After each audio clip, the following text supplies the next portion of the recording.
Bagaimana jika saya katakan bahwa teknologi pendidikan tidak hanya sekedar facilitating learning, tapi ada banyak potensi yang bisa dimaksimalkan? Halo tim rekrutmen, perkenalkan, nama saya Setali Mugafar, mahasiswa teknologi pendidikan dari Universitas Negeri Jakarta. Saya memiliki passion di bidang facilitating learning dan juga human performance, serta berfokus bagaimana caranya agar teknologi pendidikan tidak hanya sebagai tempat untuk memfasilitasi pembelajaran, tapi juga dapat meningkatkan kinerja manusia di dalam dunia yang lebih profesional.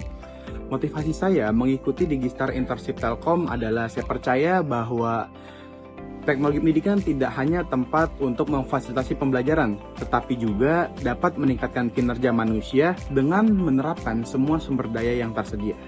Dengan bergabungnya di Digistar Internship Telkom, saya ingin memperdalam dan memperluas pengetahuan dan keterampilan saya di bidang learning, facilitating, dan human performance, serta memberikan kontribusi dengan ide-ide inovasi yang berguna untuk kemajuan perusahaan. Saya percaya, dengan pengalaman dan pengetahuan yang saya miliki, saya dapat ikut mendorong kemajuan di dalam perusahaan dan memberikan solusi pembelajaran yang inovatif dan efektif. Saat ini, saya sedang menjalani kegiatan paruh waktu atau part-time dengan menjalankan toko UMKM berbasis online shop. Lalu, saya juga sedang menjalankan skripsi berfokus pada evaluasi pelatihan karyawan.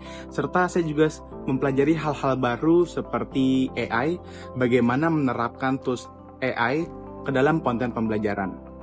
Nah, saya juga terdapat beberapa proyek menarik selama saya magang maupun di perkuliahan.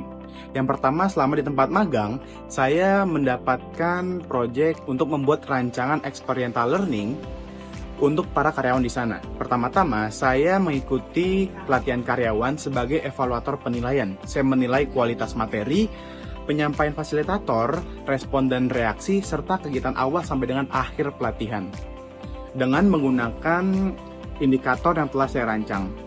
Tujuannya adalah untuk membandingkan antara lecturing metode dengan experiential learning metode yang diterapkan di perusahaan tersebut. Setelah 5 hari pelatihan dan mengevaluasi kegiatan tersebut, ditemukan bahwa experiential learning jauh lebih efektif dalam pelatihan karyawan. Sehingga saya diberikan tugas untuk merancang pembelajaran berbasis experiential learning untuk perusahaan tersebut supaya dapat meningkatkan efektivitas dan efisiensi pelatihan karyawan. Lalu ada juga pada saat saya perkuliahan, proyek mengenai mengelola LMS dan membuat materi yang diterapkan dalam LMS. Saya membuat ragam media, yaitu saya menentukan materi, media, serta konten seperti apa yang akan saya buat di dalam LMS. Lalu terdapat web script, di mana web script ini saya menentukan penyampaian saya di dalam LMS tersebut. Setelah itu, saya menggabungkan dua tersebut dan mengelolanya di dalam LMS sehingga dapat digunakan oleh para mahasiswa yang mempelajari materi tersebut. Lalu, saya juga pernah membuat 2 pelatihan. Yang pertama ialah Figma for Social Media dan Rayu Exhibition.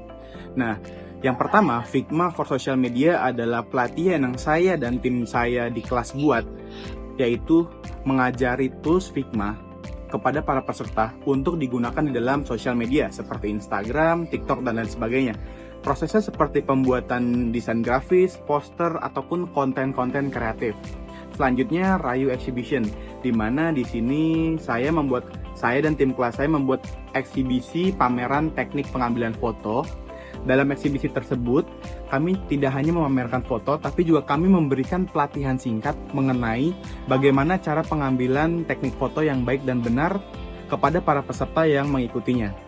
Kegiatan tersebut berakhir meriah dan memiliki feedback yang sangat positif di lingkungan kampus saya. Lalu, terdapat beberapa tools yang bisa saya gunakan, yaitu yang pertama CapCut. Saya beri nilai 9-10 karena saya sudah terbiasa membuat konten pembelajaran selama di tempat magang saya maupun di tempat perkuliahan. Yang kedua adalah Canva. Saya memberikan nilai 8,5 sampai dengan 10 karena saya sudah terbiasa membuat desain grafis, rancangan belajar, materi presentasi, dan yang lainnya di dalam Canva, sehingga saya sangat familiar dengan tools tersebut. Yang ketiga adalah LMS berbasis Moodle dan Flutter, di mana saya beri nilai 8,5 sampai dengan 10. Kenapa? Karena selama saya magang, LMS mereka berbasis Flutter, jadi saya cukup familiar dengan hal ini. Dan LMS Moodle digunakan sehari-hari di dalam perkuliahan saya. Lalu terdapat juga Microsoft Office, di mana saya beri nilai 8,5 sampai dengan 10 karena operasional magang di tempat saya sebelumnya berbasis Microsoft Office. Ada pula Google Workspace, saya beri nilai 8 sampai dengan 10 karena selama perkuliahan saya terbiasa menggunakan tools tersebut. Sebenarnya masih banyak lagi tools yang bisa saya gunakan dan dieksplorasi, tapi karena durasi, saya cukup memberikan yang pentingnya saja. Terima kasih sudah menonton dan meluangkan waktu untuk video ini. Saya harap saya dapat bergabung di Digistar Internship Telkom dan ikut mendorong kemajuan industri telekomunikasi. Saya siap belajar, berinovasi, dan memberikan kontribusi terbaik saya.